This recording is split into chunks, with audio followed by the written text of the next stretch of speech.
मामा मु चूड़ा चकड़ा खाइबिनी। ହଉ ଠିକ ଅଛି ମୁଁ ସେଟା ବଢିଆ ଜିନିଷ ବନେଇଦେବି ଖାଇବୁ। हाँ ପାକଳର ମୂଲ ତୁ ଫଗୁରାଣୀ ତୋ ସାଥେ ଲେଖା ମୋର କେତେ କାହାଣୀ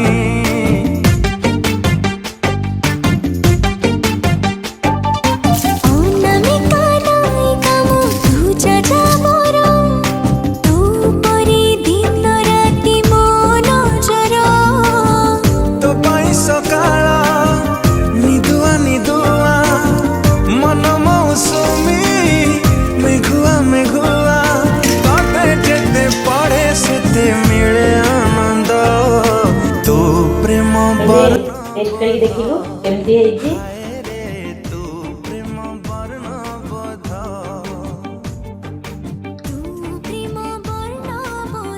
हाँ बढ़िया है।